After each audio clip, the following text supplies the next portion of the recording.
In the year 1871, the Great Fire nearly destroyed Chicago.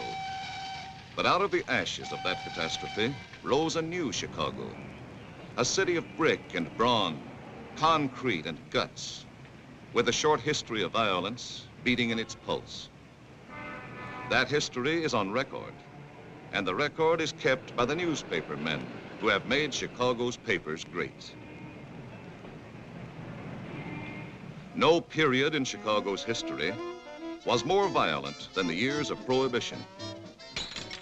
The rise and fall of the bootlegging empires was written in blood and bullets. In 1932, there were 365 murders committed in Chicago, one for each day of the year. 8 policemen were shot down in the line of duty. One of the most ruthless of these murders occurred on December 9th, 1932, on South Ashland Avenue, in a place operated by a woman named Wanda Skutnik. Wanda Skutnik's store in the Polish district was the front for a speakeasy.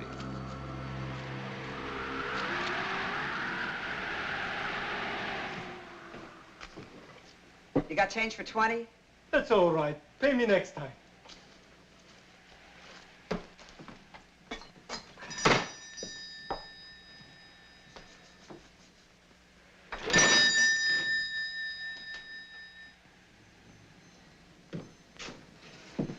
Wanda, you're looking at a guy that's coming down with a cold. Sit down. Oh, thanks. Hi.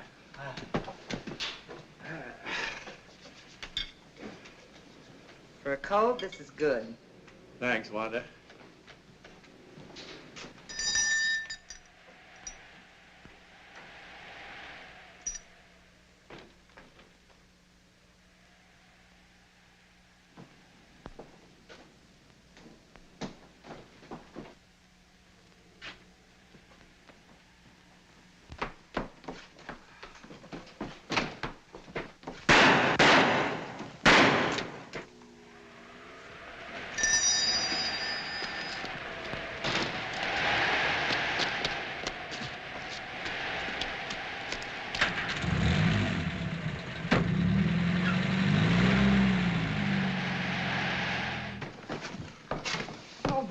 Get the police, Wanda. Get the police, quick. Hello. Hello, Central. Get me the police. Yeah, quick, please.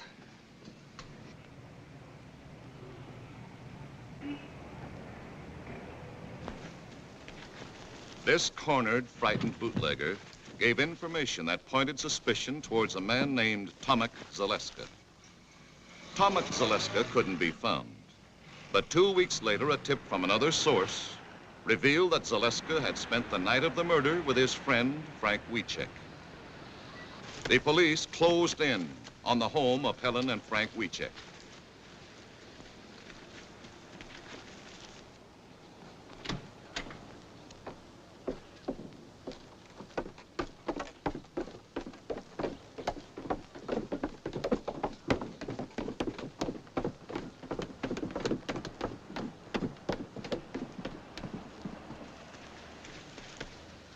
Helen and Frank were taken into custody for questioning.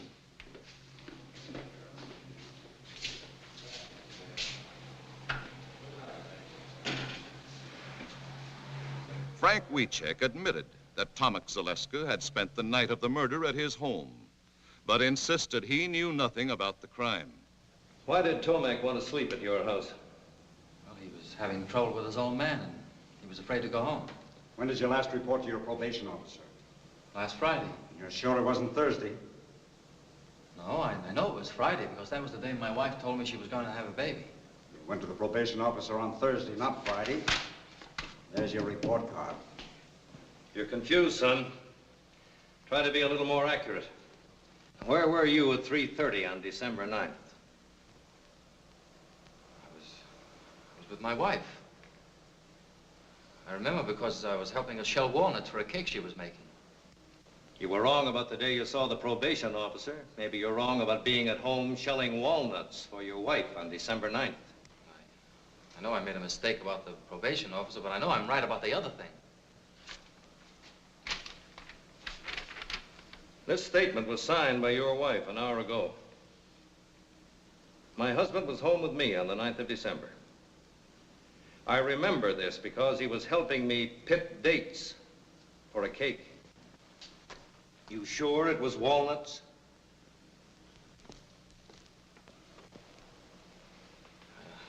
I don't know. I'm sure she must be mistaken.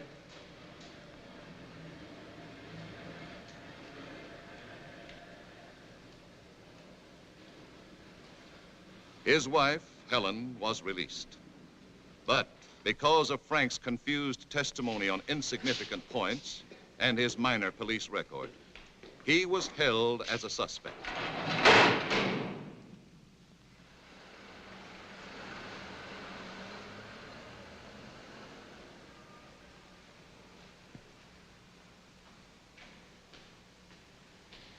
Eventually, after hiding out for 6 weeks, Tomek Zaleska, protesting his innocence, surrendered to the police.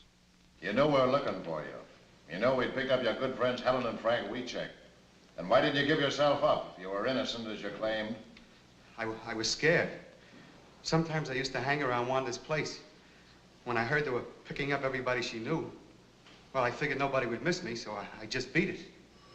I know now I made a mistake. But I came in on my own hook, didn't I? When you went to Wiechek's house that night, what reason did you give for wanting to sleep there? I didn't give any reason. I used to spend the night there once in a while. You didn't give them any reason? No. I just asked them to let me stay there, and they did. And you're sure you gave them no reason? No. After identification by an eyewitness, Frank Wiechek and Tomek Zaleska were indicted for the murder of Officer Bundy and swiftly brought to trial. I will ask you, Mrs. Skutnik, if you see in this courtroom the 2 men that murdered policeman John Bundy. Yes, sir. Him and him. Had you ever seen either of these men prior to the time of the shooting? Oh, sure. Tomek used to come around my place all the time. The other fella I never saw before. And the first time you saw Frank Wiechek was on the day of the murder? Yes, sir. And the next time you saw him was the day you picked him out of the police lineup? Yes, sir. Thank you, Your Honor. The people rest. Both men received a sentence of 99 years to be served in Stateville Penitentiary. This happened in November 1933. Frank and Tomek went to prison. The case was forgotten for 11 years. Forgotten until October 10th, 1944, when a small advertisement appeared in the classified section of the Chicago Times.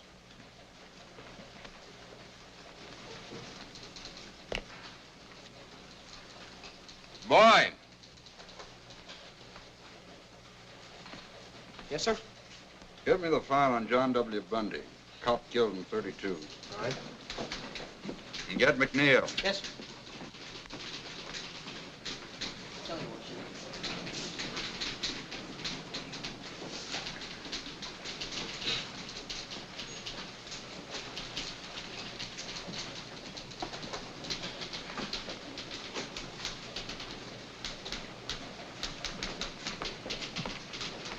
Check this.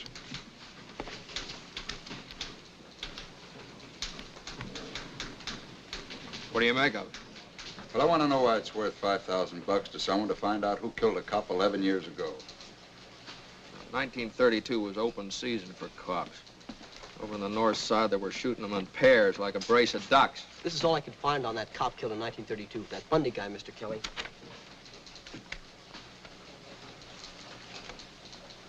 Now, you see what I mean? He didn't rate much. Well, it wouldn't hurt to check it. You might get your name in the paper. This is sucker bait. Every grifter and mooch in town will be after that $5 grand. They'll frame their brothers to get it. And maybe this is a frame. There's a lot of angles to this thing. You see what I mean? Just takes you longer to catch on, that's all. I'm just thinking about it.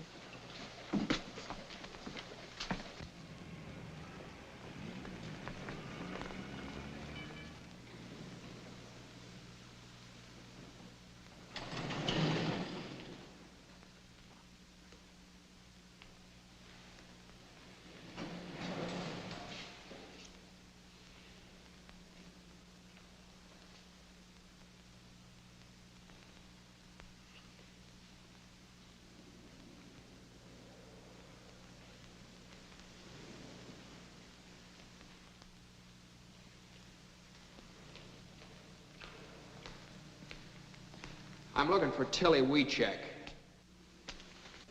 What you want? I called Northside 777. They said I'd find her here. I'm Tilly.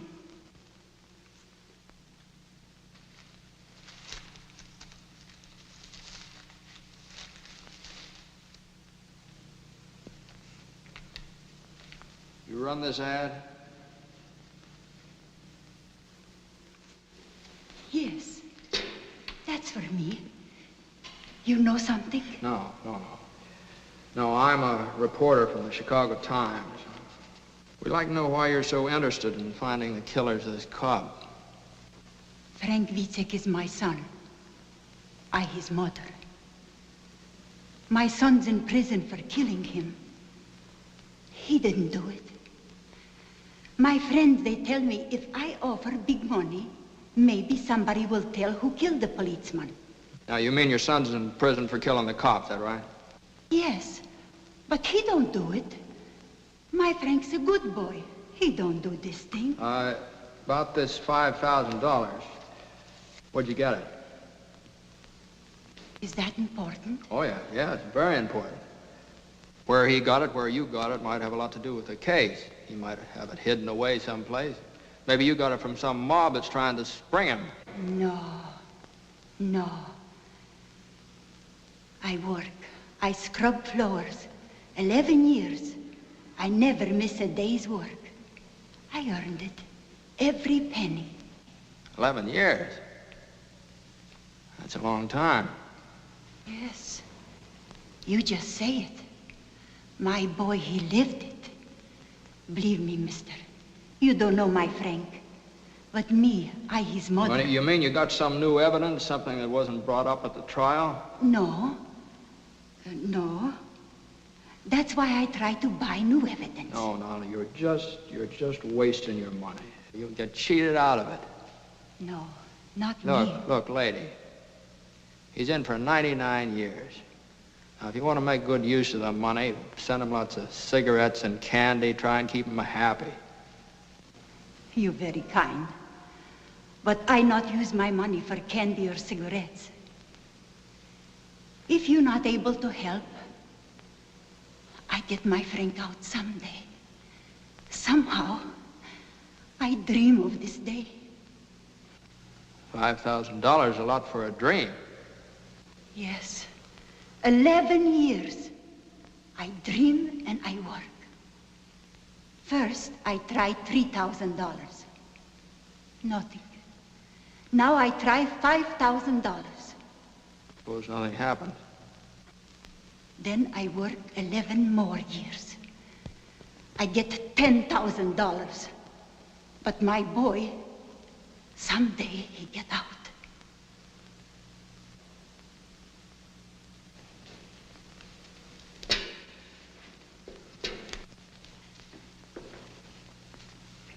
Now, I gotta hand it to you, Mrs. Weecheck. You got a lot of courage. You help me? I'm afraid I couldn't do that. I'm only a reporter. I just write the story. Now, good luck to you.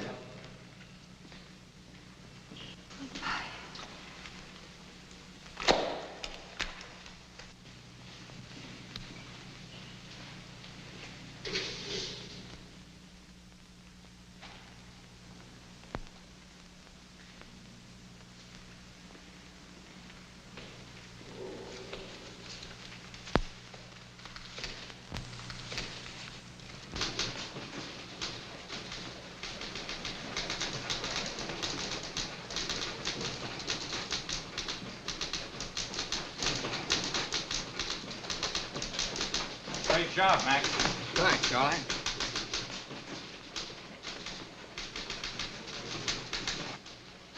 Mac.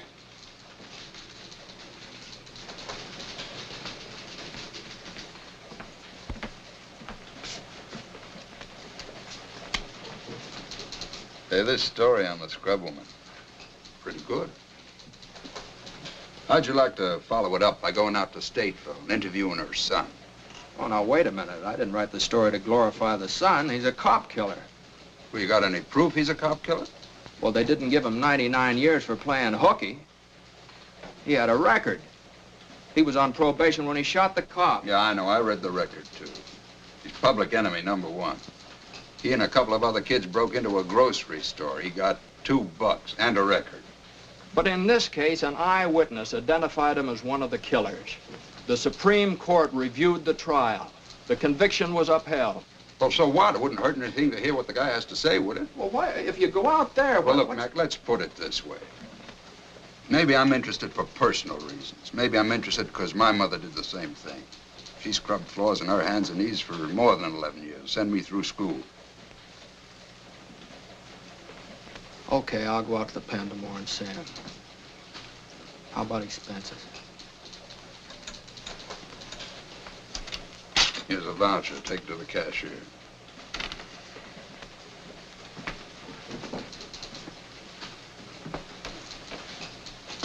Kelly. I happen to know that your mother had a small annuity. She never scrubbed a floor in her life. You never got past the 5th grade. But I figure if you pull such a corny gag as this, you must want me to go pretty bad, so I'm going.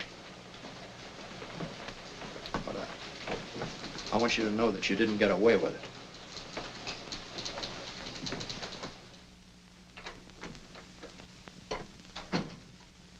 Jim? Yeah. You're early tonight. What happened? I gotta get up at 8:30 in the morning, go out to Stateville and see that scrub woman's boy. Got something to eat for me? Mm-hmm, it's all ready. Hey. Hi. Hi.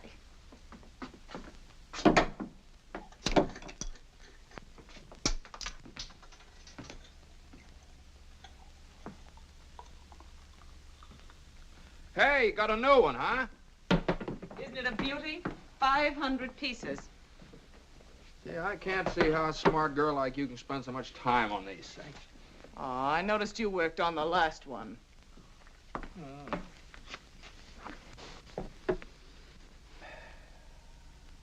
You know, that was a marvelous yarn you wrote about that Polish woman. Had a lot of feeling. What a magnificent thing that old lady did. Yeah, everybody's touched. Especially Kelly. I was, too. Makes you feel warm. Well, I hit it pretty hard. But don't start believing it. I read the files on the case. That kid killed the cop. He got what was coming to him. Now, I need a branch of a tree right in there. See one around. Oh, that sky. That sky. I wasn't thinking about the boy. I was thinking about his mother. I hammer out a sob story and everybody's blubbering all over me. You know what it is? It catches your imagination. Nobody knows whether she's right or not, but she's worked so hard, she's had such faith that, well, I want her to be right. Honey, I love you. Well, wouldn't you scrub floors for me if I shot old Kelly in the head? Oh, I don't know. You don't. You don't. Jim. Oh, here's one. Here's one. Looks like it. Jim. Look, I'm going out to see him tomorrow. Well, you women are suckers for sentimentality, aren't you? I guess that's how I got you. All I had to do was dangle an orange blossom in front of it. Oh, it took a little more than that, Mr. McNeil. It did. Mm-hmm.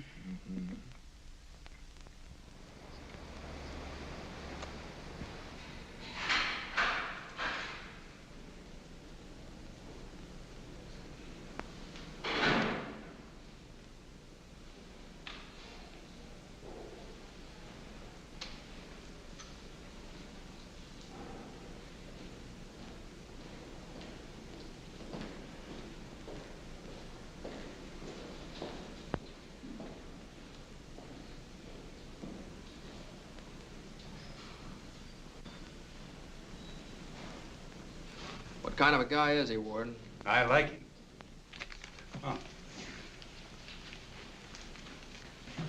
Frank, this is McNeil of the Chicago Times. He wants to interview you. Now, you don't have to consent to this interview or answer any questions if you don't want to. But I do want to. Sure I want to.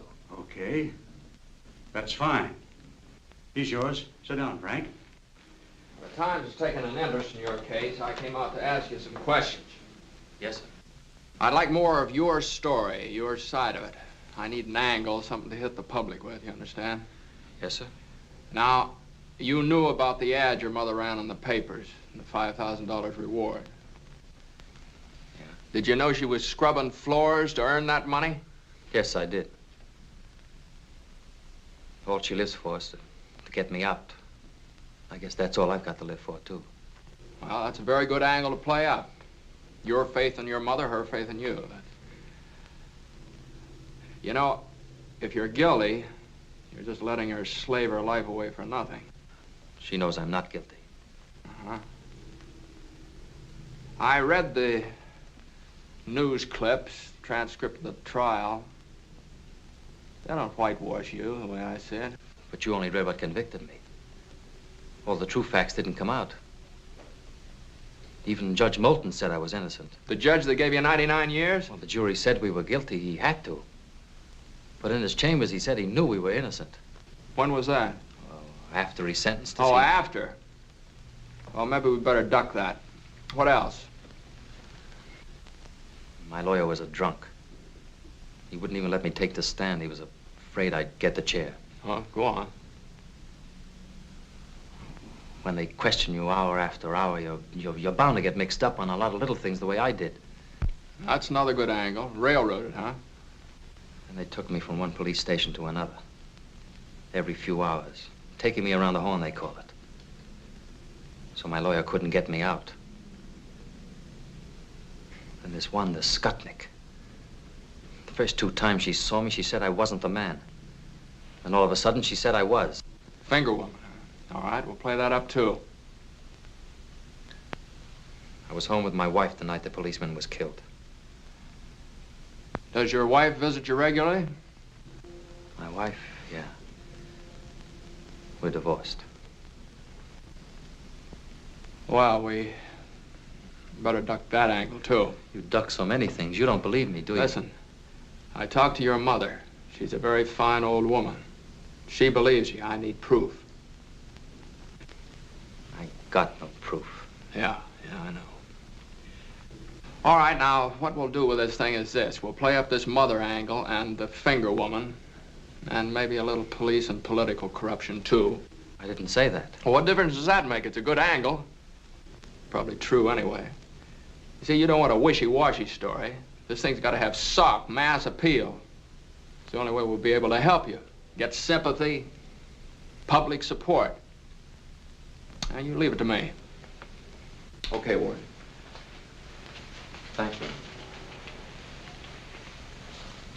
That's all, Frank.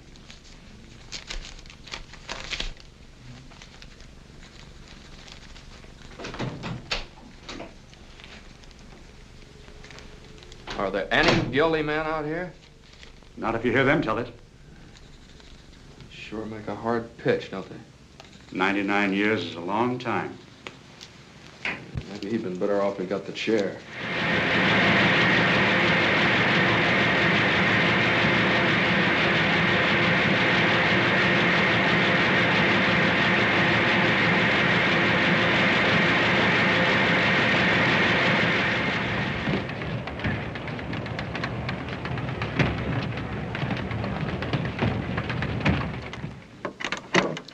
Mr. McNeil is busy, but I'll tell him you like the story. You're welcome. Yes, the Times is going to continue with the WeCheck case. You're welcome.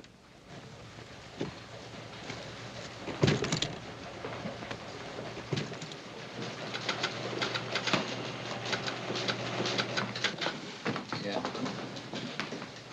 Yes. Well, thank you very much for calling. That's right, lady. I guess the Times is going to follow up the case. Yeah. Goodbye. Say, what are you going to use for a follow-up? What follow-up? Well, the thing is snowballing. I want more of it. Well, you want to give me a raise, or do I just get the $5,000 from WeCheck's mother? Look, Mac, my job's to print the news that's fit to print. Did it ever occur to you that we might be selling this dead cop short? Maybe he had a mother that scrubbed floors, too.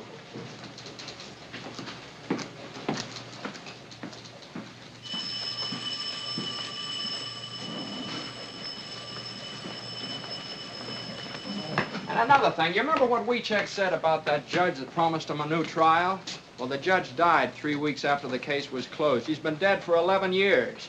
Now, Wiechek's a pretty smart cookie, you know. He gives me a lead and knows I can't check up on it. Well, why don't you take a different lead?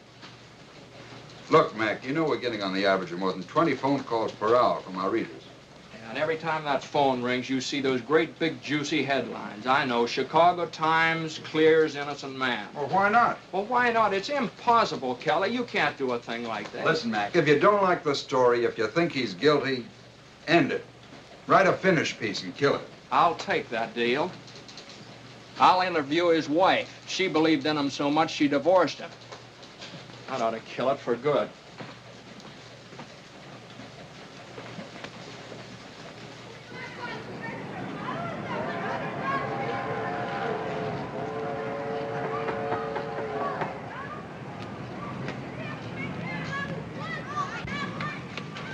I'm looking for Helen Reiska. Yes? I'm McNeil of the Times. I'm doing a series on the Wiechek case. Oh, yes, I read them. Please come in. This way, please. Oh, excuse me. Just a minute. I got your address from your former mother-in-law, Tilly Wiechek. I haven't seen her since the divorce. I guess she doesn't feel very kindly towards me. Will you sit down, please? Do you think there's a chance that Frank will get free? Do you want him to? Sure, I want him to. Would you be waiting for him? No. No, I wouldn't. I'm married again. Oh. But I'd be glad for Frank, because he's a fine man. And because he's innocent.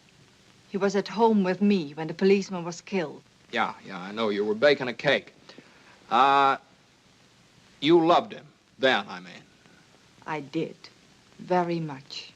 But the lonely nights were too much for you. You couldn't go on that way. No. Is that it? No, that's what Tilly might think. I loved him. I would have stuck to him. But Frank wanted me to get the divorce. Did he pick out your new husband for you, too? It's the truth. Did you contribute to the reward money, or did Tilly earn all that by herself? Oh, I couldn't help. I haven't anything. My husband, Mr. Reiska, takes care of me and my boy. Frank's boy. I can't ask more than that. He is a good man. And he loves me, and he loves the boy. We're lucky. Yeah, you seem to have got out of it all right. Mr. McNeil, I told you the truth about the divorce. Frank wanted it. Well, it's going to be very hard to make people believe it. Frank's wife says he's innocent and shows her faith by divorcing him, you know. But that's just the way it was. I went up to see him that day, wanting to make him keep up hope, wanting to cheer him up. He looked depressed, the way you do when you're terribly worried.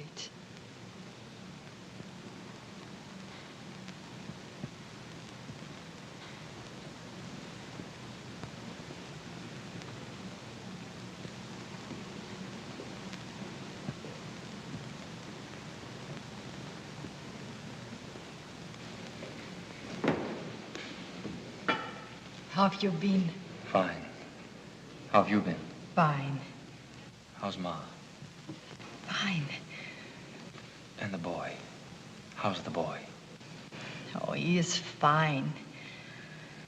Always fine. Everything's fine. We have nothing to say anymore. Oh, Frank, darling, please. I know. So many things you don't say. You don't want to talk about the outside because I'm in here. You don't want to remind me. But I remind myself. I think of lots of things. Ellen, tell me, how's the boy doing in school? He's doing very well, Frank. What about the other boys? Kids can hurt him bad. They're only kids, Frank. Yeah. They do not know what they're saying. Son of a jailbird. Cop killer's son. Oh, it's nothing, Frank. I was thinking about moving to a new neighborhood anyway. He'll go to a new school. Oh, it's no good. A new school is no good, Helen. A new name. That would be good. Frank. I'm just like dead, Helen. In 30 years, maybe I can get a parole, if I'm lucky. 30 years. Helen, you've got to divorce me, Helen. You can't mean that, Frank. Yes. Love's not for us anymore, Helen. It's finished. Now we must think of the boy. Only the boy. My boy must live for me. But I couldn't do it, Frank. I just couldn't.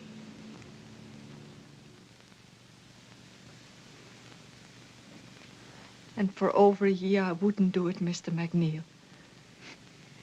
But Frank kept begging me and begging me. Then I met Mr. Reiska. He loved me, and he was fond of little Frank. He understood everything about us. Well, what about the boy? Does he know? Yes, he knows. But now everyone calls his father Uncle Frank. We've made a point of that. Look, Mom, Brandon! No! He lost the other one. This is Mr. McNeil of the newspaper. And that's my husband, Mr. Reiska. Reiska? And that's my boy, Frank. How are you? Say, I'd like to get a couple of shots of you and the boy, if it's all right. That's all right. Come on, son. Come over Sit- here, sit Frank. Right there. There you are. Come on. Hey.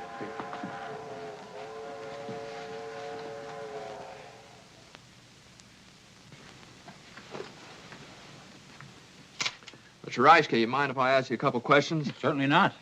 Were you in Chicago in December 1932? Yes, why? Did you know Helen then?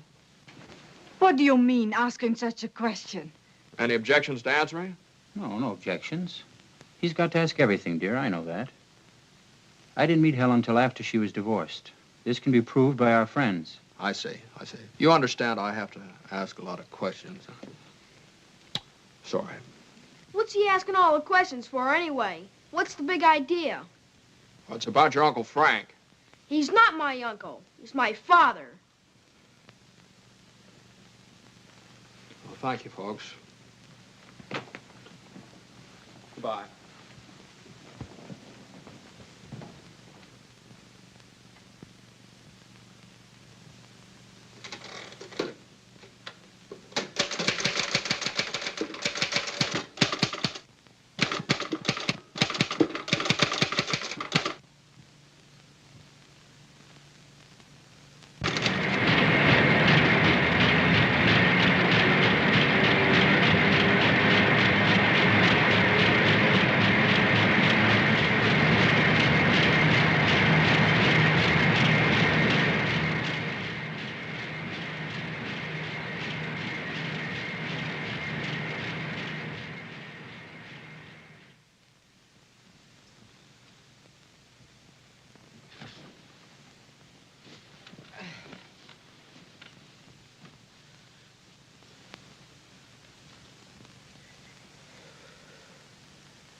Darling, wake up. What's the matter? Huh? Hungry? Want a nice sandwich? Oh, no. You've been gnashing your teeth and making an awful noise. I've never known you to be like this, Jim. I don't know. Maybe it's something I ate. I ate the same things. Well, maybe it's something I wrote down.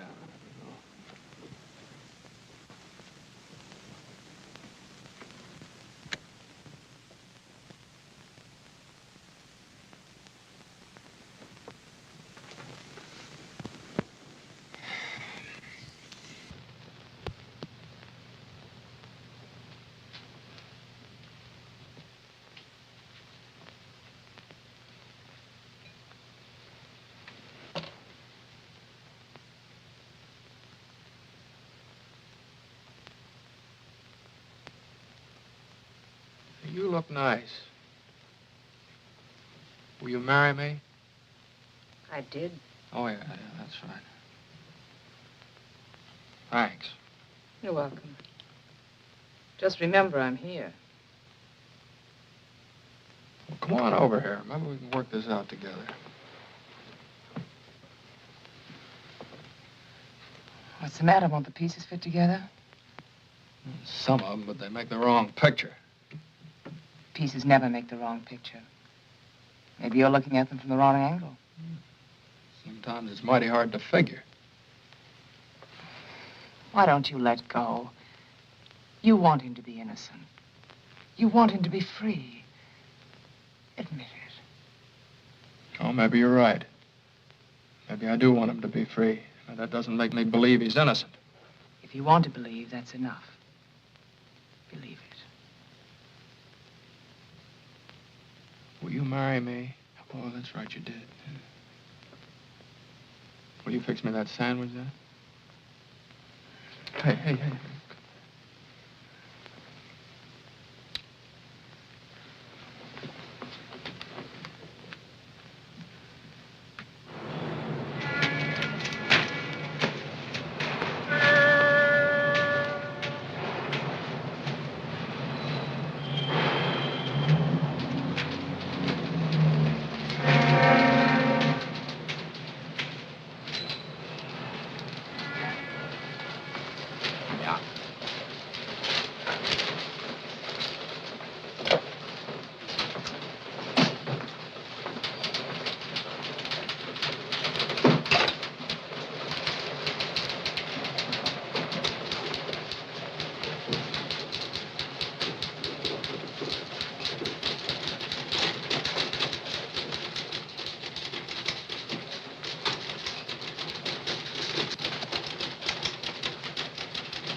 Hey, Kelly, have you seen this item on the warehouse fire?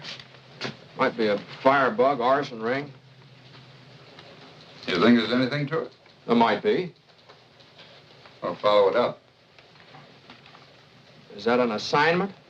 Sure. Oh, Mac, I know there's nothing more to the WeCheck case. It's all washed up. But before you tackle this warehouse yarn, the warden called me this morning. WeCheck wants to see you again. Well, for what? I don't know. Maybe he wants to confess. Well, I was just up there. Don't I get time off for good behavior? WeCheck's been up there for 11 years, Mac.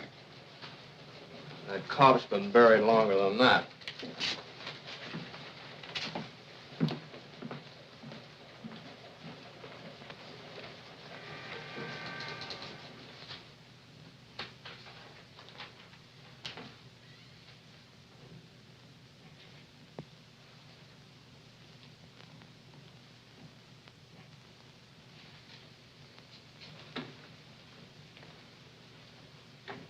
Hello, WeCheck.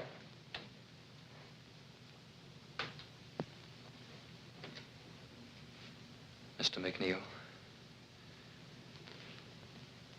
I sent for you to tell you that I don't want you to write anymore about me or my family. I've read what you've written. I've seen the pictures of my mother, my wife, and my boy. We've poured our hearts out to you, unashamed. Well, you wanted help, didn't you?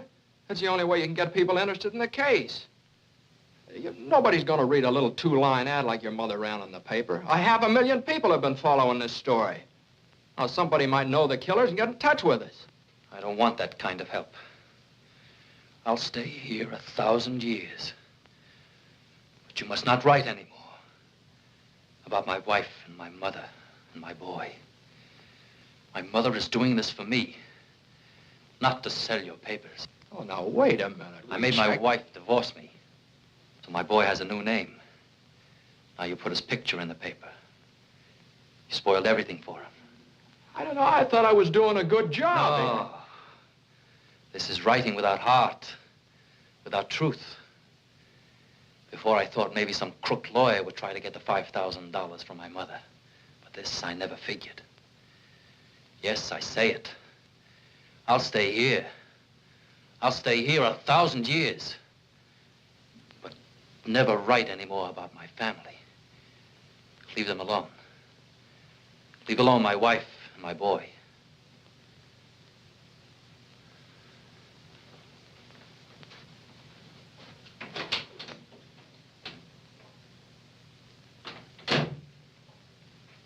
What do you make of that? Well, I guess he figured you pitched him some pretty low curves. It was a story. I wrote what I saw. You know, up here, every man claims to be innocent. But the prisoners are the harshest judges of themselves. And they believe we have only two men who don't belong here. Tomek Zaleska and Frank Wiecek. All right, Warden. Say, I wonder if you'd let me try something else. I'd like to talk to Tomek Zaleska. Okay.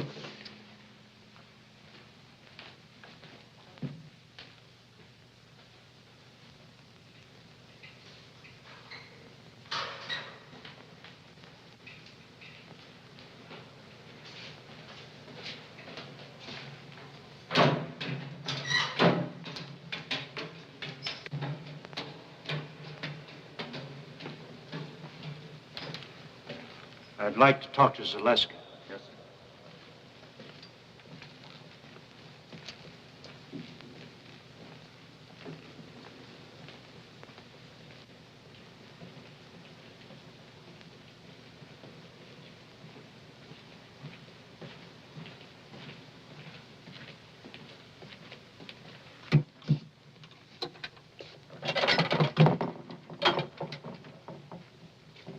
Tomek, this is McNeil of the Times. He'd like to talk to you.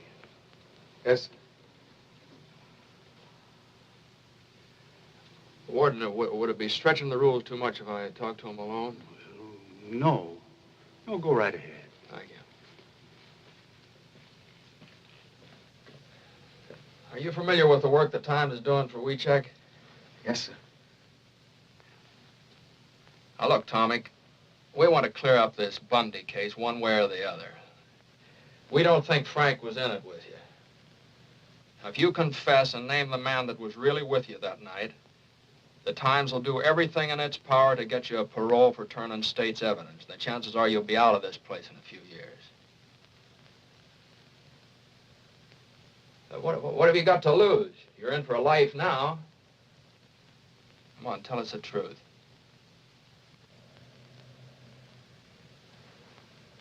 Sure. I could say I did it. Then maybe have a chance of getting out like you say. But if I confessed, who would I name as my partner? Joe Dokes? I couldn't make it stick for 1 minute. That's the trouble with being innocent. You don't know what really happened.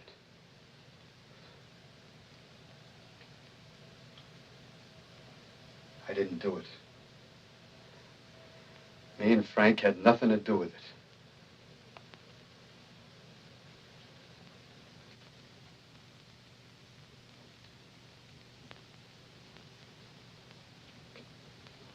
Okay, Tomek.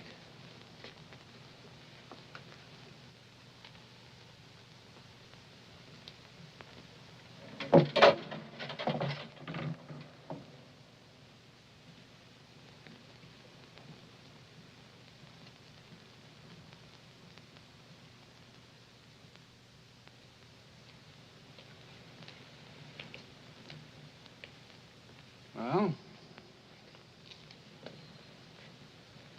You must run a nice jail. This guy doesn't want to get out either. I'm gonna get this out of my system if I never write another line. Warden, do you think Weechek could talk to me again? Yeah, I imagine he would. I'll take you over to the hospital. He works there.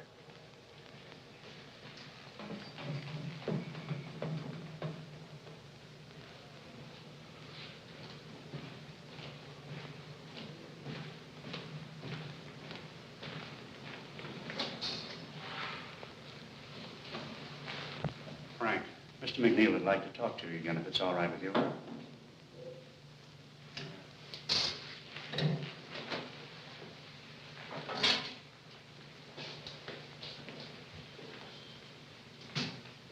Look, Frank, I've decided to go on with this case. I'll slant the story your way.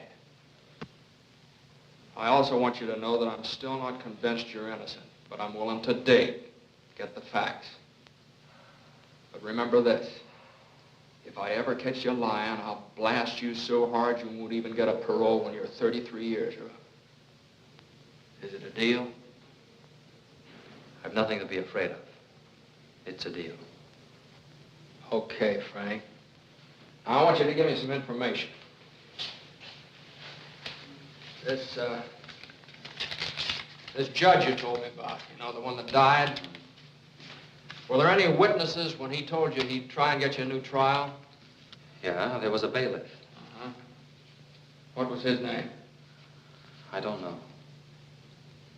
Well, I'll find out. What was the name of your lawyer? His name was Underwood. Underwood. Where does he practice? He's disbarred now. That's great. A disbarred lawyer and a dead judge. All right, what else? There's Wanda Skutnik. It was she alone who put me where I am. She identified me, but the other two witnesses, Gruska and the mailman, said no. Then there was the police captain. He was the one who got Skutnik to say I was the man. He stood right alongside of her when she picked me out. She was afraid of him. What was his name? I never found out. He wasn't at the trial. Well, where can I find the Skutnik dame? I don't know. That's nice material. It's all I got, but it's the truth. Would you be willing to take a lie detector test? Mr. McNeil, for 11 years, I've been waiting for a chance to get at that box. You know what you're up against? If it turns out bad, you're cooked. If it turns out good, it's only Leonard Keeler's professional opinion. Doesn't count legally. I'll take the test. Okay, I'll fix it up for you.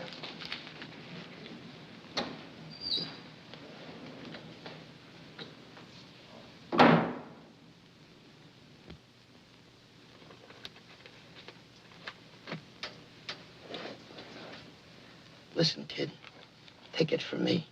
Keep away from Keeler and that lie detector. I'm not afraid of it. That's what I said. Why, I had the cops, the state's attorney, even my own lawyer believing in me. I was a cinch. Then they talked me into going up against that box. Well, what happened? What do you mean, what happened? I'm doing life, ain't I?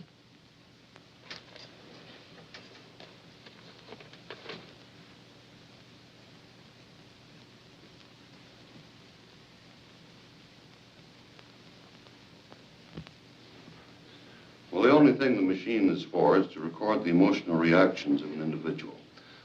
We place a blood pressure cuff about the upper arm of the subject, and then through the impulses to the timbre system, record the variations in blood pressure and pulse on this stylus. Then the pneumograph is fastened about the subject's chest, and we record the changes in the respiration. And the electrodes fastened on the palm and the back of the hand to record the changes in electrical conductivity of the skin. It's a very sensitive criteria for emotional reaction, emotionality. Oh. Mr. Keeler's all ready for you, Frank. Sit down, Frank.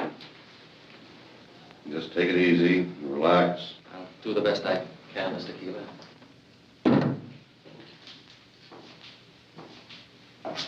Come, Mac.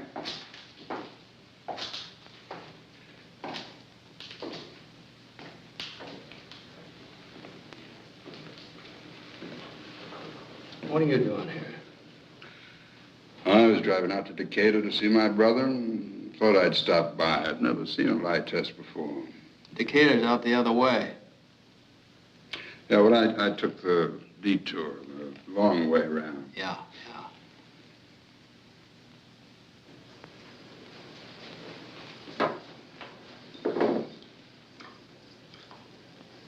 These are a pair of electrodes.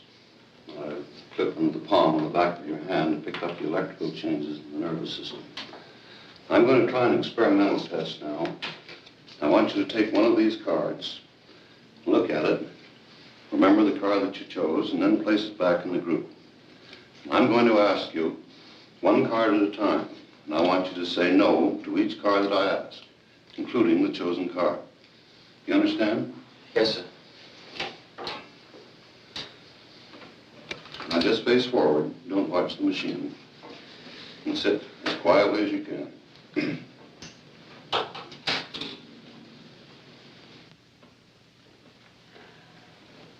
Hey, what's he doing that for? Oh, he's forcing him to lie so it'll show on the graph. Gives good basis for judging Wiechek's reactions. Did you choose the 7 of clubs? No. Did you take the 3 of spades? No.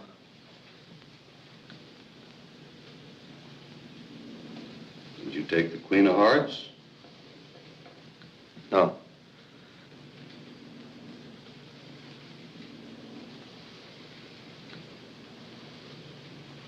Did you take the Ace of Hearts? No.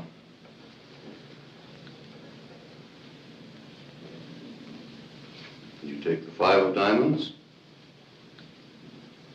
No.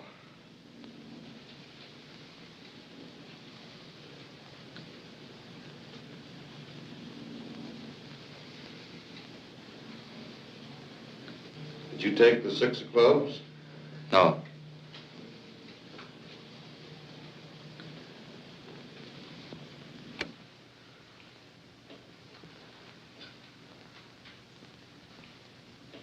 You took the 5 of Diamonds, Frank. Did you? Yes, sir. Now I have a prepared list of questions I'll ask you. I want you to answer all of these questions now by yes or no. And if you have anything to explain, do that after I ask you all the questions. Just turn around and face forward. Sit as quiet as you can all the way through the test.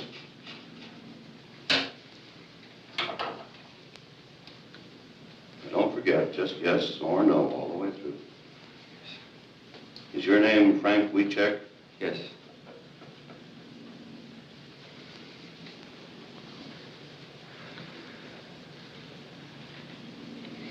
Did you have breakfast this morning? Yes.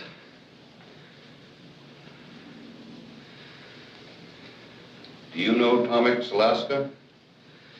Yes.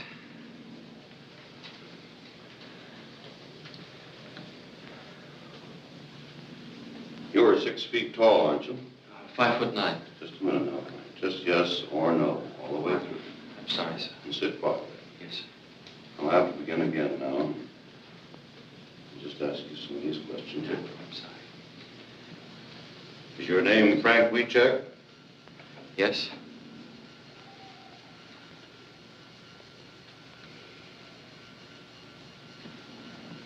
Were you in Wanda Skutnik's store on December 9th? No.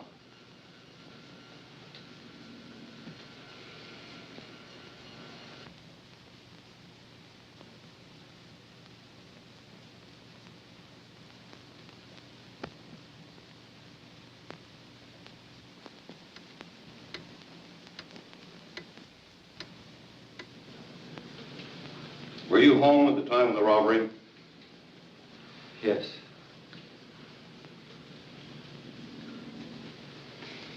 That's all I'm going to ask you. Just sit quietly now for a few moments, and I'll take it up. Yes, sir.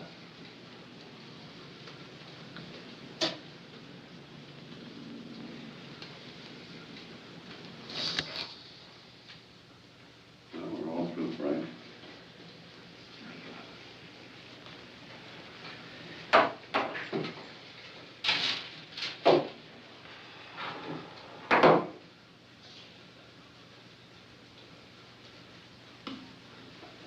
Bye, and I'll probably see you later. See you later, Frank.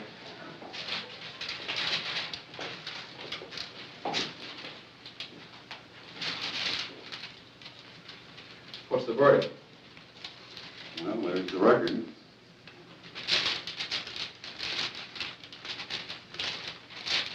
Well, what's that jump there? Well, he reacted in all three curves, very specifically. He lied to that question. Was that where you asked him if he killed Bundy? No. Are you married? Well, but he didn't lie. He isn't married. He's divorced. Yes, but he's a Catholic, and he still thinks he's married, and he feels within himself that he's married. And so he reacted in deception. But do you think he lied about anything else? Well, we run so many records today, 4 or 5 of them. I'd like to take a little time to go over them and compare one record with another and the reactions. And, well, I'll call you later on this afternoon and let you know.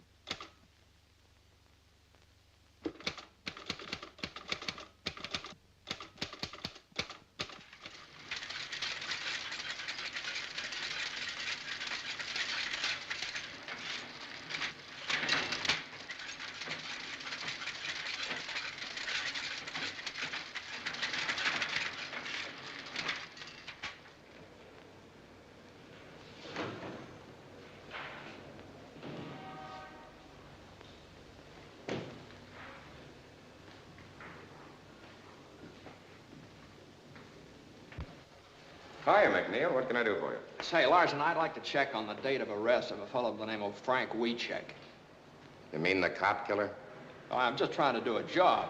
I'm afraid I can't help you, McNeil. Our arrest books for 1932 are in the warehouse. They're not available.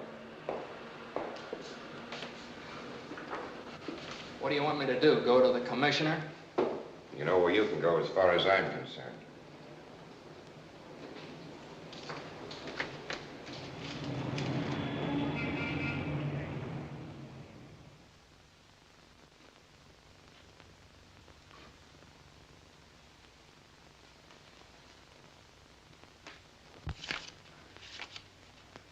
Here it is. Booked for murder December 23rd.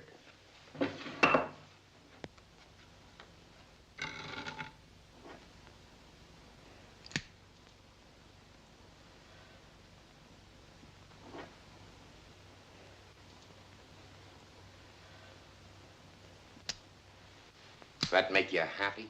One of the things I was looking for. He was booked on the 23rd. Now, if I can just find out whether he was arrested before then. What difference would that make? Well, if he was arrested before the 23rd, it'd prove that this Skutnik dame could have seen him a couple of times before she identified him. Captain Norris of the New City Precinct handled the Skutnik identification. He never operated that way. Captain Norris, huh? Say, let me see the arrest books for December 1932, will you? I can't help you on that. Look, all I'm trying to do is to find out whether this fellow Wiecek is a cop killer or not. You know, back during Prohibition, the police department got pretty tough when a cop got killed. Now you're talking like the guy in the street. Always thinks we're running around with rubber hoses beating up innocent people. Look, you seem to think the cops framed Wiecek. You're the one that's doing the framing. You're framing the best police department in the country. Bundy was a good cop and a good man. Why don't you write about his wife and son? And about the other 357 cops killed in the last 20 years? Oh, back in 1932, they did a lot of things. Maybe they did, but they weren't always wrong. How do you know? Were you in the division at the time? No. All I can say is it's awful hard for a man like me to be fair to a cop killer. And supposing he isn't a cop killer? Maybe I ought to help you, but I just can't. You've helped me plenty, don't worry. Captain Norris, huh? Had charge of the Skutnik identification, huh? Well, it looks like he's sort of mixed up in this himself. Maybe I better go over and talk to him. You better take a shovel with you. You'll have to dig him up. He died in 38.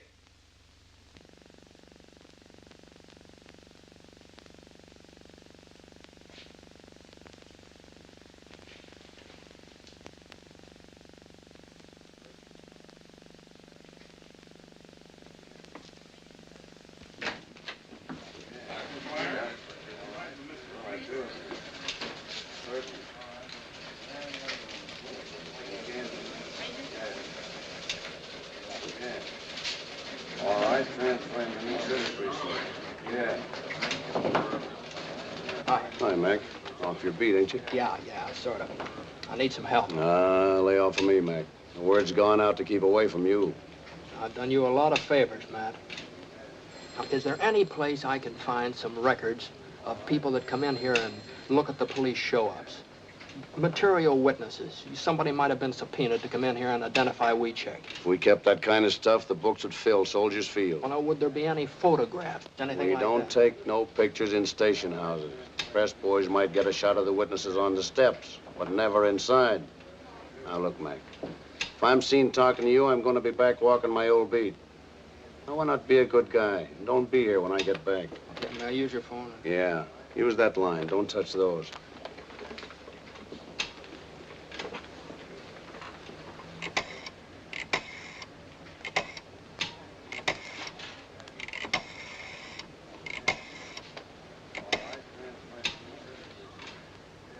This is McNeil. Give me Kelly.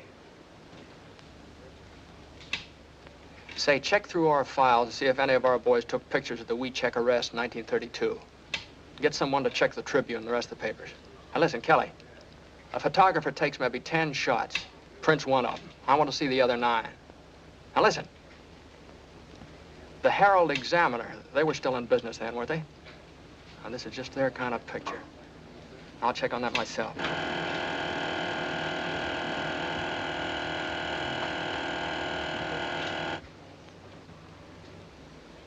Hey, I just thought of something. See you later.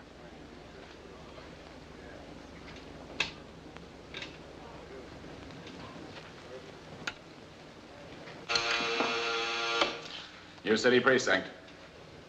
This is McNeil over at headquarters.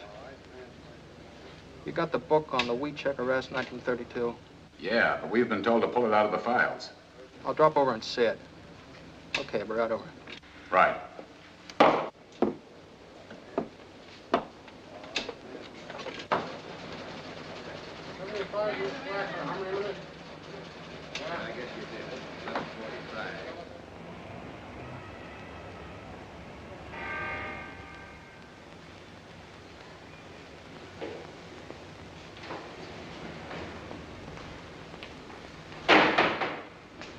Yeah, I'm McNeil. I just phoned you from headquarters. You got that book on the Wiecek arrest? Come in.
What'd you find?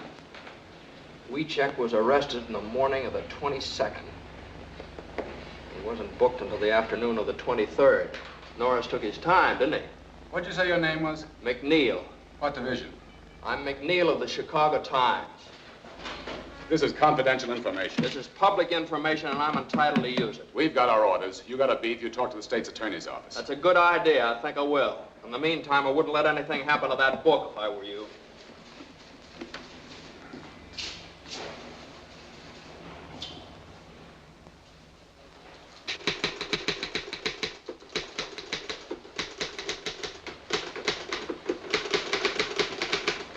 Mac! Hey, Mac!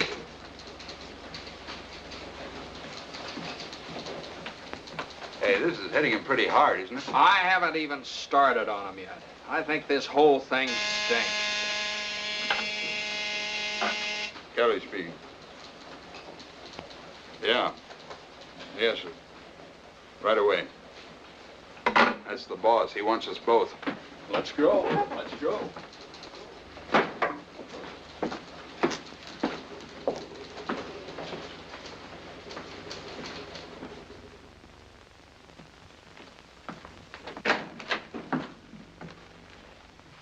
Go right in, Mr. Kelly. Mr. Palmer's waiting.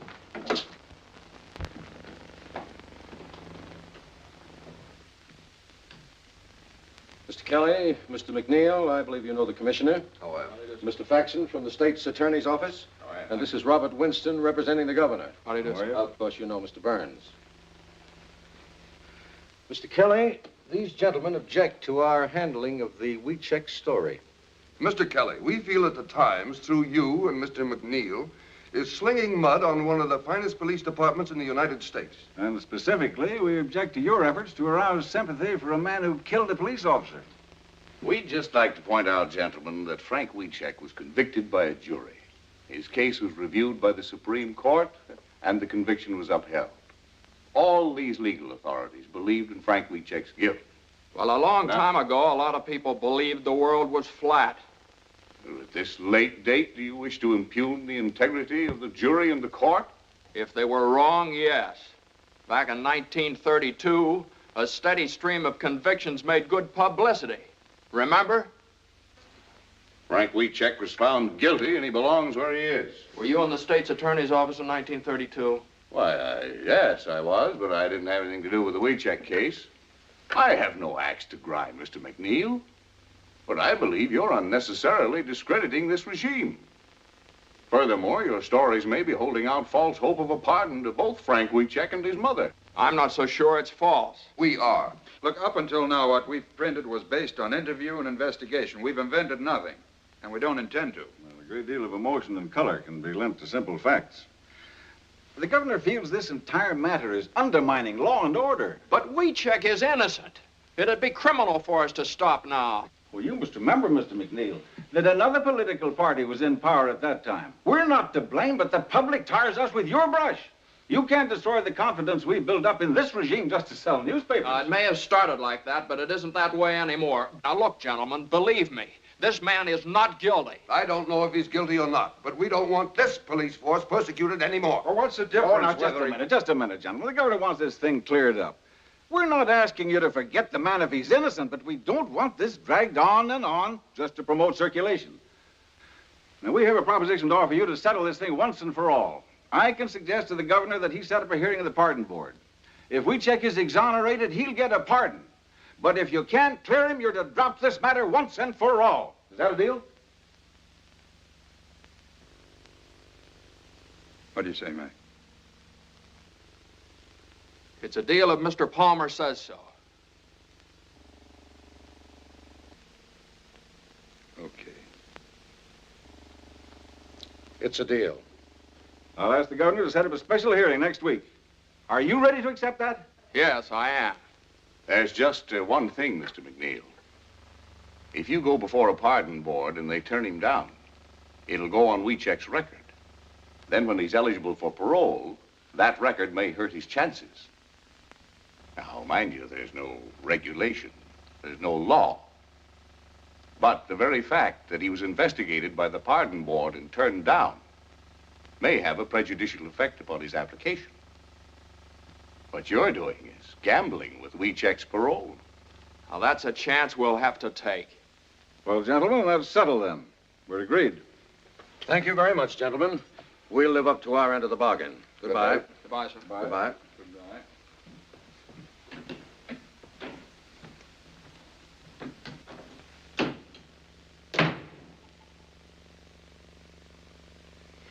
Well, you two seem to be satisfied, but Mr. Burns doesn't seem to be. I'm not. As your attorney, I think you've made a bad deal. While I have read the transcript of this case and am familiar with some of the things Mr. McNeil found, I am not at all certain that we have sufficient evidence to obtain a pardon.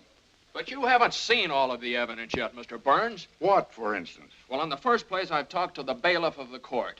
He corroborated Frank's statement that the judge promised him a new trial. Well, what basis did the judge have for making that promise? I don't know. If he made it. He made it, all right. Here's an affidavit from the bailiff. That's not proof. It's inconclusive. All right. Forget about that. I have a lie detector test. And Keeler's sworn statement that the fella is innocent. Inadmissible. Gruska and Decker, the other two witnesses in the crime, maintain that Wiecek is not the man. And they also testified that this Wanda Skutnik couldn't possibly have recognized anybody. But have you found her? What does she say? Gruska and Decker contradict it. But it's inconclusive evidence. Now, what new admissible evidence have you? Well, there's a whole lot of new stuff. The state's attorney's office tried to keep me out of the record books. That's the reason I had that fella faxing up here. And another thing. Why is this Wanda Skutnik dame keeping undercover? A couple of mobsters might have killed that cop and threatened her for not playing ball. Or maybe she's trying to keep in good with the law. I don't know. She ran a speakeasy. Now, look here, McNeil. I'm an attorney. I know what it is to go up before the pardon board. They go on facts. Facts? Okay, I'll give you something better than facts. I'll give you a picture. Take a look at that. Now, Wanda Skutnik testified that she didn't see Wiecek from the time of the murder until the time she identified him on the 23rd of December. Now, Frank maintains that she did see him several times on the 22nd of December when the cops were taking him around from station to station. All right, that bears out Frank's story right there. There's a picture of Frank and Wanda going into one of the stations. Where'd you get this, Mac? I got it out of the files of the old Herald Examiner. Kind of figured they'd go for a picture like that. When was this taken? Well, obviously on the 22nd. Oh, now look here, McNeil. You can't just say that obviously it was taken then. You have to prove it. Well, I have the photograph. When you go before the pardon board, the burden of proof is with you. But the picture After all, it could very well have been taken after she identified him. McNeil, you've done a wonderful job in assembling all this evidence. But the law of the state of Illinois requires only one eyewitness for an identification and conviction. So far, that witness has not altered her statement, and that fact still stands. Mr. Palmer, in view of this, I'm afraid I must recommend that you permit me to get in touch with those gentlemen who were just here and ask for more time, or until I've had an opportunity to go over the case. Then your advice is to call the whole thing off. That's right. Oh, now, Mr. Palmer, I realize that Mr. Burns knows more about the law than I do. But I want to tell you some things about this case you don't know. I went into this thing believing nothing. I was skeptical. I figured Wiecek is using his mother to spring him. But I've changed my mind. This man is innocent, Mr. Palmer. I know that without any doubt. Now, it's true I haven't found Wanda Skutnik, but I want a chance to find her. I want a chance to get this guy out of jail. Now, if you call off this hearing, I'll never get that chance again. The bargain stands. Thank you, sir. Just a minute, McNeil. Let me give you one last piece of advice. Even if you do find this Wanda Skutnik, I don't believe she'll ever change her testimony. There's only one thing for you to do. Discredit her. Prove she's a liar. Otherwise, you're wasting your time.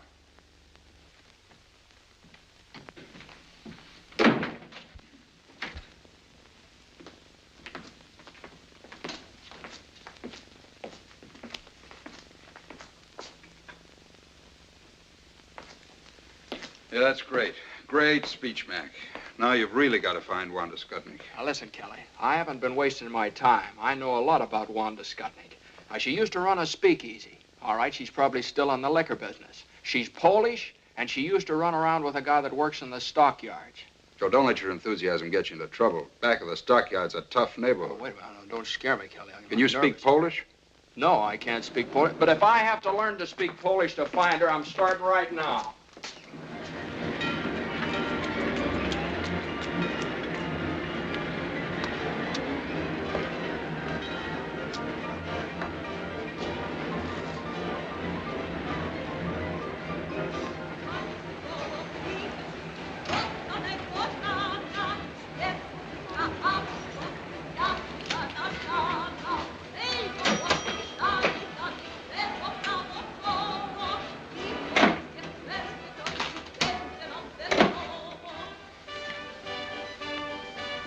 What do you have?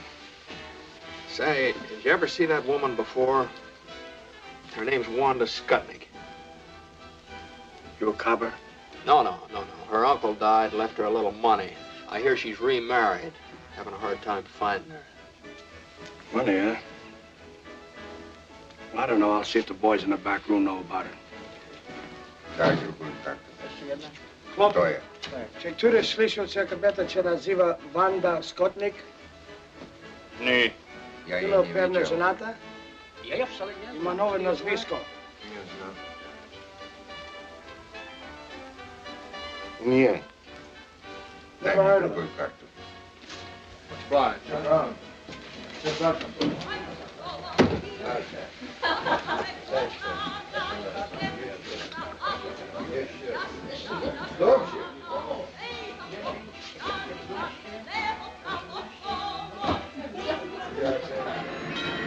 McNeil divided the district back of the yards into blocks and sections, and for days and nights systematically combed every beer parlor and saloon. Ja panu powiedziałem, że więcej się tyle pracować. Tak ciężko robił. O, panu opowiadam. That's all for me. Sure. Na zdrowie panu. Na zdrowie.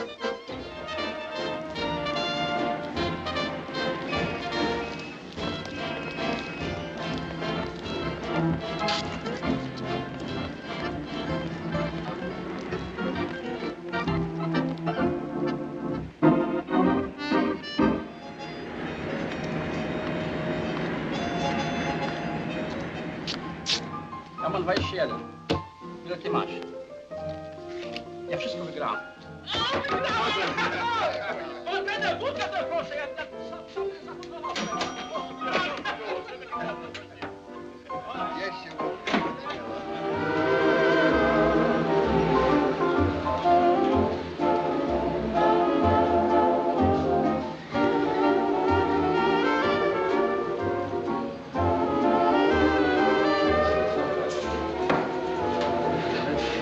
Give me a bourbon.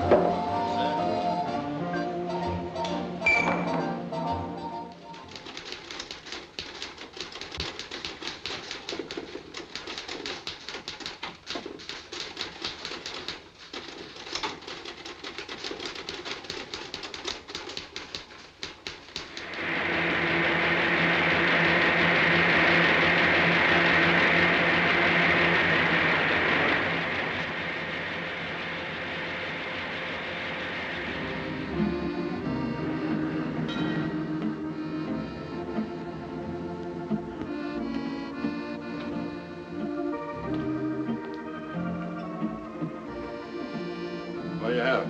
Just arrived.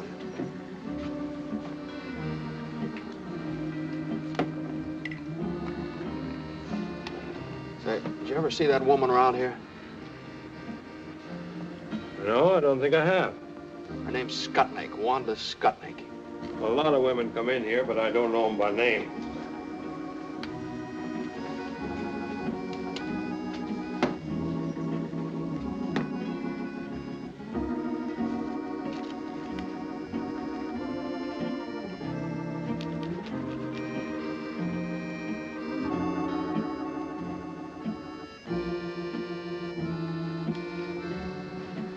Your name McNeil? Yeah, why? I've been wondering when you'd hit this neighborhood. I've been reading your stories in the paper.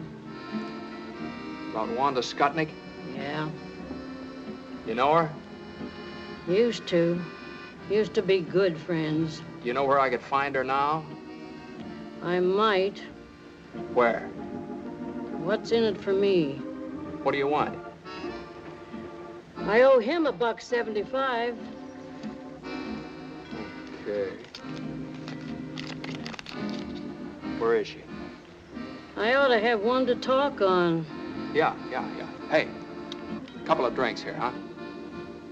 What happens to Wanda if you find her? Oh, not a thing. I'm just going to ask her some questions. There ain't no warrant out after her, nothing like that. No, nothing like that. Leave the bottle here, too, will you?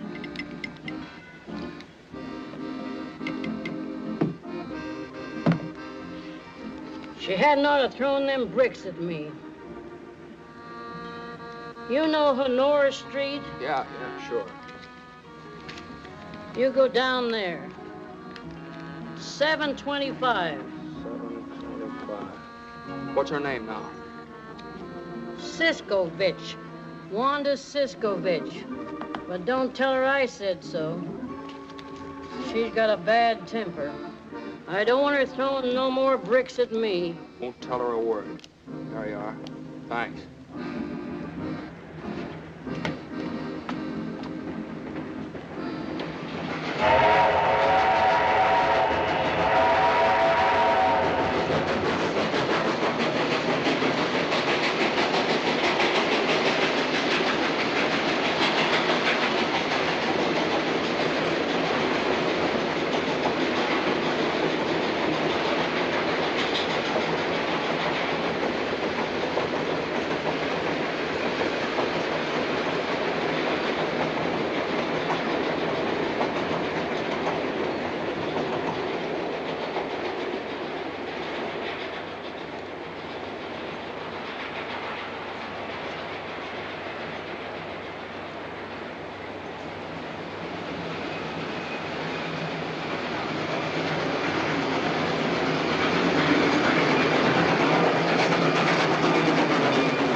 Come in.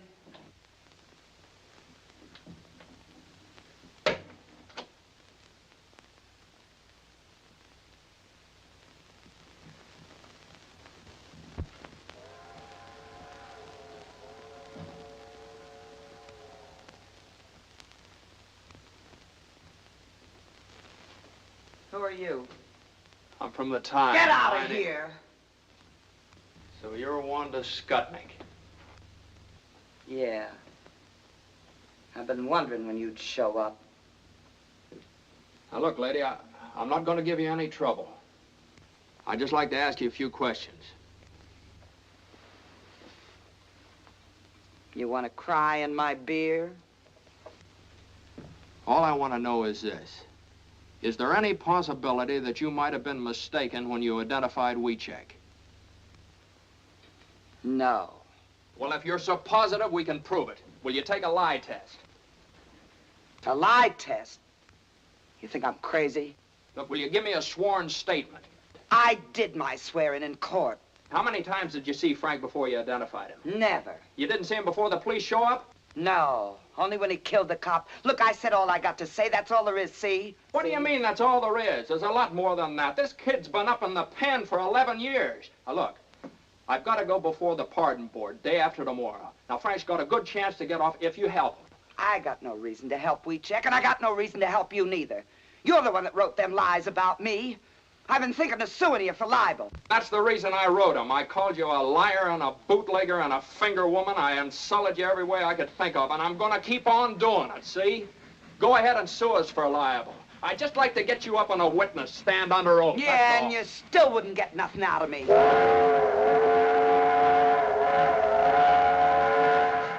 Why you bother her? Put that down. You want to go to jail? Now you get out of here. Now listen, maybe there's something you didn't think of. There's a $5,000 reward, you know. $5,000? And what's more, you don't have to do anything about it. Just tell me enough to clear things up, get Wiechek out, and you get the $5,000. So what do I gotta do? Just tell the truth. Who got you to identify him? Who are you afraid of? Nobody, nothing, nobody. I ain't afraid of nobody and ain't got nothing to say. Wanda, it's $5,000. Shut up! Now you get out of here. You ain't gonna get nowhere. I identified him. I told the truth. It's him. I ain't never gonna change my mind. It's him. Now get out of here.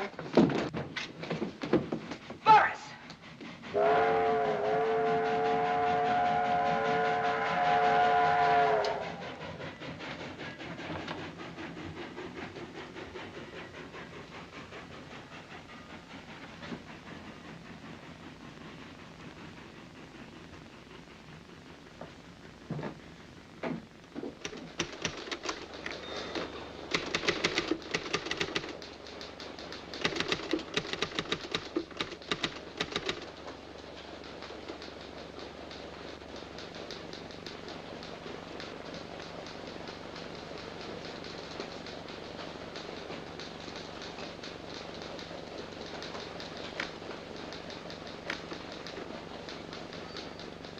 Well, Mr. Burns has given us a clear picture of the situation. If Wanda Skutnik can defy the pardon board, if the board has no authority to subpoena her, the power to make her talk, then we're helpless.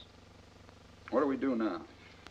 The thing for us to do now is for me to appear before the pardon board at Springfield this afternoon, present our apologies, and ask that the case be withdrawn.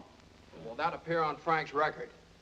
Will it spoil his chances when he becomes eligible for a parole? No, his name simply will not come before the board. All right. That's it, then. I'm sorry, Mr. Palmer. I want to apologize to you, too, Mr. Burns. I thought if I found this woman, I could make her talk, but I missed her. I'm sorry. Okay, Mac. Kelly, write a finished story on this Wanda Skutnik and end the whole thing. Get the paper off the hook. Well, I can get a train for Springfield in about half hour. Good.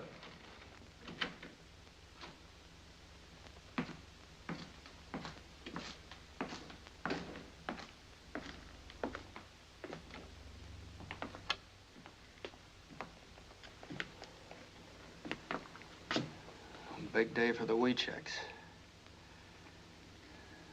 Write a finished story. Get the paper off the hook. How do you end it? Well, first you better go out and see Weechek's mother. I couldn't do that. I just couldn't do that, Kelly. What he wanted to do, read it in the paper?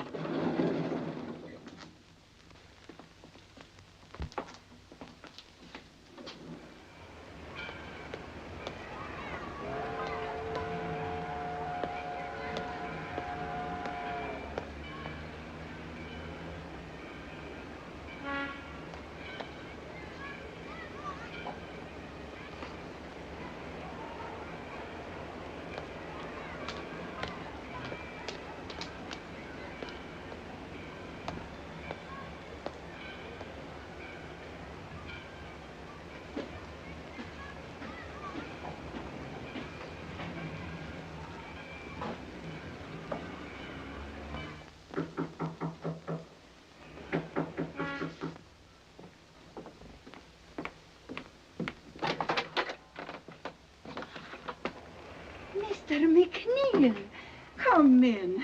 Thank you. Oh, I got to excuse myself. I was not expecting company. You mustn't regard me as company, Kelly. I was baking a pie for Frank. Please sit down. I'll get you some coffee.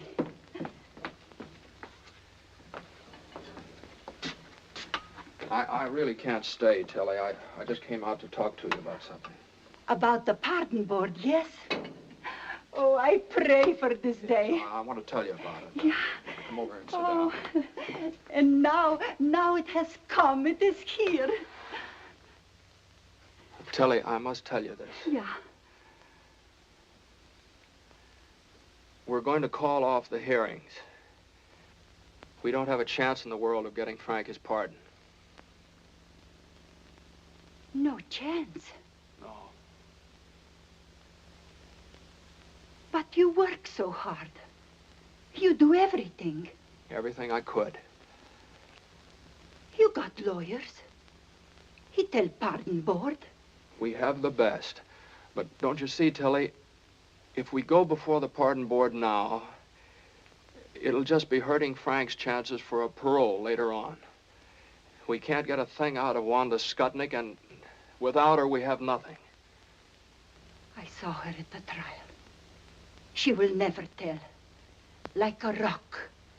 She will never tell. But she knows. Yes, she's afraid. She will not talk, never. And without her, we have no evidence. Evidence? They got no evidence when they sent my Frank to prison for 99 years. I got no evidence when I scrub floors every night. Go without supper. Walk to work so I save a nickel for Frank.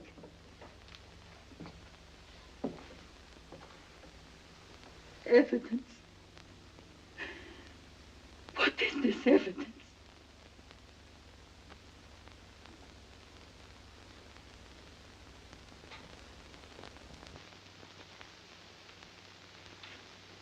I can't tell you how sorry I am, Tilly. You try to help. You're a good man. But if this thing happened, then we fight some more. We fight more and more. Yes. No, Tilly. We're calling off the hearing.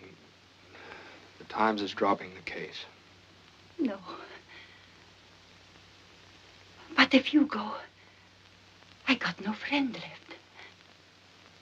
I'm sorry.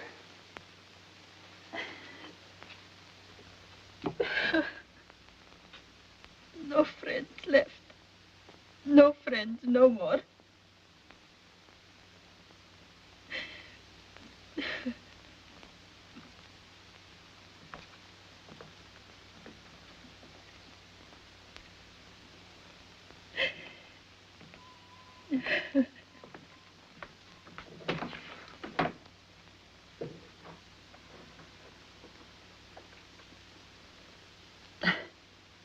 Big fool me. Sure, I got a friend.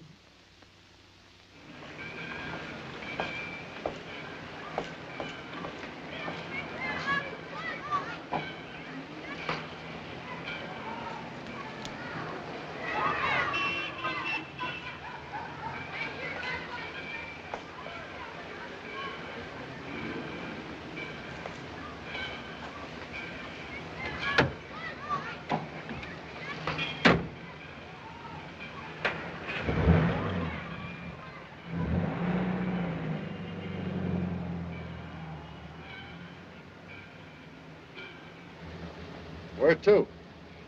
Out of the Chicago Times. You're the fellas writing those stories, ain't you? Seen the paper?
Hey, change that, will you? Get me down to police headquarters. Fast as you can.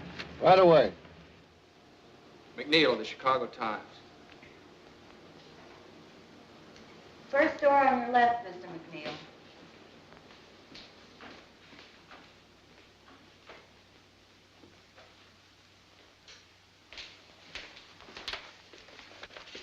Say, did you make the enlargement of the photograph of this forged check here?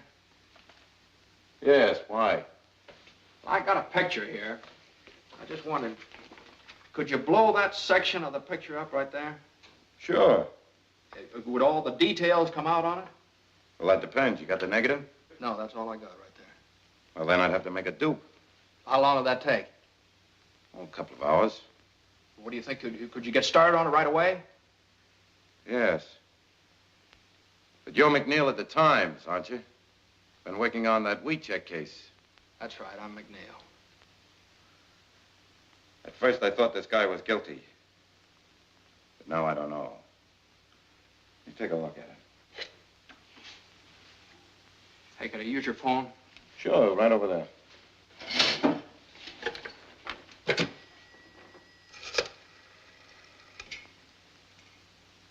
I want to put in a person-to-person call to Mr. Martin J. Burns. He's up at the state capitol in Springfield, Illinois. That's right. Yeah.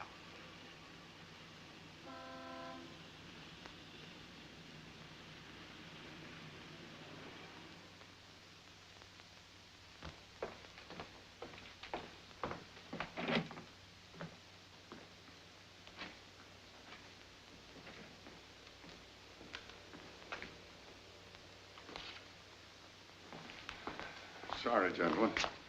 The pardon board is in special session. The case of Frank Wieczek. Gentlemen, I feel somewhat at a loss because I came here to ask that the petition of Frank Wieczek be withdrawn. However, about an hour ago, I received a telephone call from James McNeil of the Chicago Times, who informs me that he has uncovered the evidence we've been seeking. It is conclusive evidence that supports the petition of Frank Wieczek. You may present the evidence, Mr. Burns. Unfortunately, gentlemen, my telephone conversation with Mr. McNeil was necessarily brief. He's flying down to Springfield. He should be here at any moment. What evidence does he have? I'm afraid I don't know.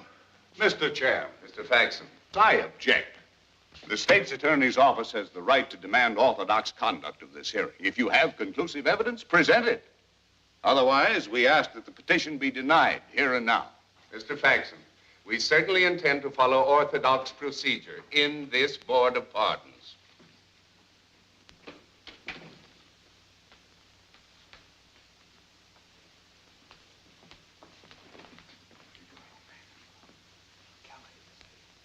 Kelly's sending it over the AP wire. Have you got anything at all? Don't have a thing. We just have to stall them. Let me talk to them. All right. Mr. Chairman, gentlemen, I'd like to ask your permission to have Mr. McNeil of the Chicago Times address the board. Granted. Thank you, sir. Mr. Chairman, gentlemen, I'd like to apologize for being late, but it was just impossible for me to get here sooner. I don't know how much Mr. Burns has told you. Strictly from a reporter's point of view, understand. I've assembled what I feel is a very solid case. And of what does this case consist? Well, it consists of such debatable items as a lie detector test. Now, I realize that you're unable to accept that. You want evidence. But sometimes the weight of evidence, just because it's in the record, is heavy enough to crush the truth. We'll discuss the shortcomings of our judicial system some other time, Mr. McNeil. Yes, sir, I'm sorry. I realize that at the present time you want facts. We have a notarized affidavit from the bailiff of Judge Moulton's court that the judge felt that Wieczek did not receive a fair trial. We have those documents before us, Mr. McNeil. They could hardly be called conclusive. Yes, sir. But as you probably know from those documents, Gruska and Decker contradicted Wanda Skutnik's testimony, and those affidavits bear them out. The board is aware of that too, Mr. McNeil. But Wanda Skutnik has not altered her testimony, has she? Wanda Skutnik lied from beginning to end. She lied about everything. You know, it's a very funny thing about the Statue of Justice up there. She has a sword in her hand. It's a double-edged sword. Cuts both ways. It keeps cutting the ground out from under everything in favor of Frank Wieczek, But the other side of it, that isn't so sharp. It doesn't cut the ground out from under Wanda Skutnik, and she's the only one responsible for Wiechek's conviction. Now, I have a police record here that proves that Wiechek was arrested on the 22nd of December. I have another one here that proves he wasn't booked until the 23rd of December, 1 day later. Okay. Wanda Skutnik testified that she didn't see him from the time of the murder until the time she identified him in the police lineup. Here's a photograph of Frank Wiechek and Wanda Skutnik together going into a police station. Now, take a look at that, gentlemen. That's new, and that's the basis of my conclusive evidence. The two photostats of the police records merely indicate that some time elapsed between Wiechek's arrest and the time he was booked. As a reporter, you know very well that this is a common occurrence at police stations. Yes, sir, but what about that photograph? It must be perfectly obvious to you, Mr. McNeil, that we have no way of knowing when this picture was taken.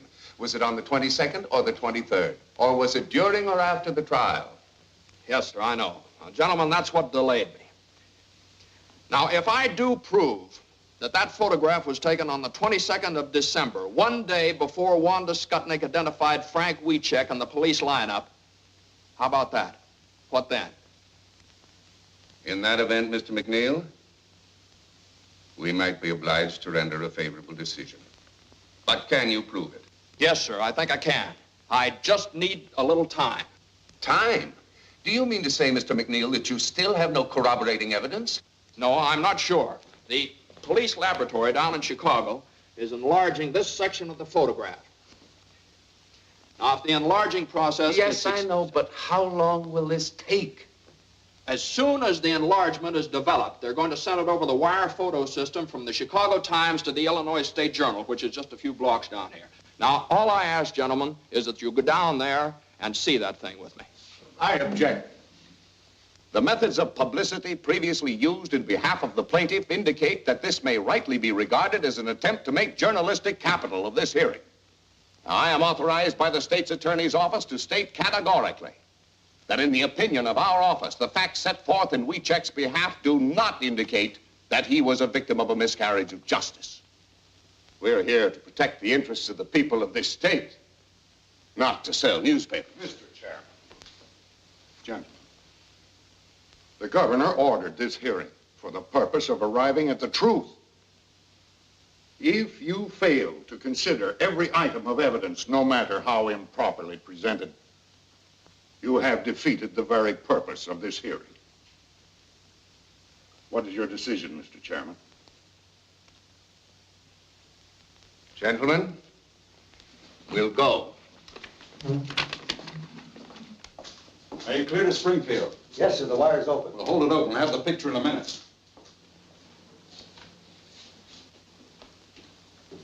Which one's McNeil? Yeah, right here. There are a couple of prints that came in a while ago from Kelly of the Chicago Times. This one's blown up 100 times. This one 140. He said you'd understand. Okay, thanks very much. Excuse me.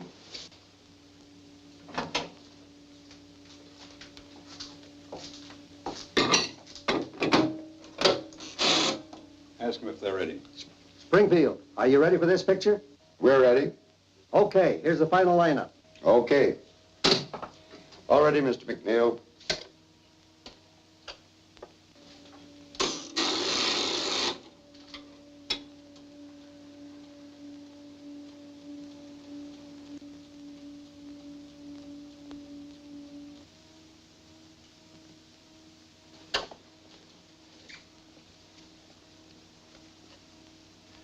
Gentlemen, let me explain to you what's happening here. As you remember, this is the picture I showed you before, you know, and this is the area we're working on right here, the newsboard. All right, now this print is that area enlarged 100 times. And this print is that same area enlarged 140 times. Now, the picture coming in now is this area right in here, blown up as big as possible. Well, what do you expect to find in the enlargement?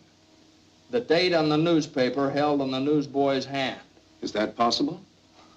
Frankly, I don't know, sir. It depends on a whole lot of things. condition of the dupe negative, the density of the print.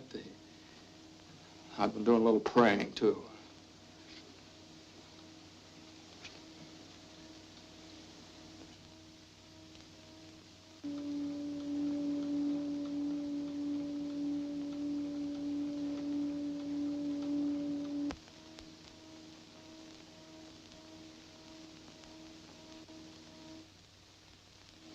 That's it, Mr. McNeil.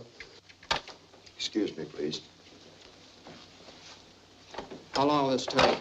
Oh, it's a positive print. Shouldn't take long. You can come along with me if you want. This way, Colonel.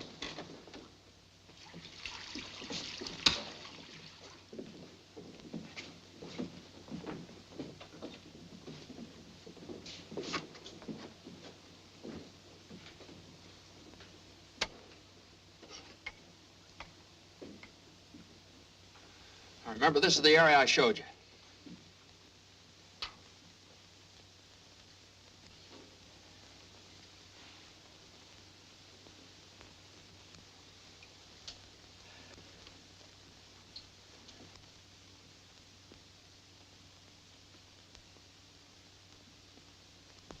There, it's beginning to come through.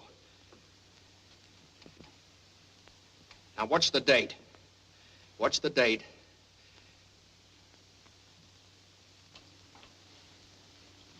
December. There it is. December 22nd. 22nd of December. There it is.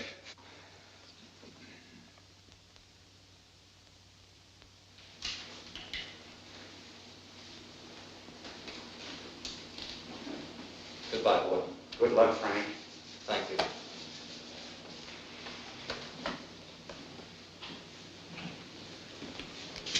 New suit and $10. Almost $1 a year. Oh, look, Frank. It's a big thing when a sovereign state admits an error. Remember this. There aren't many governments in the world that would do it.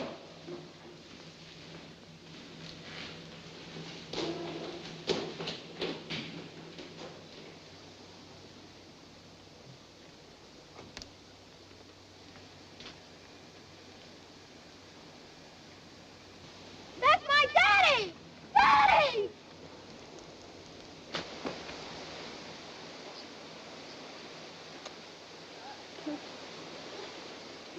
Franuś! Franuś!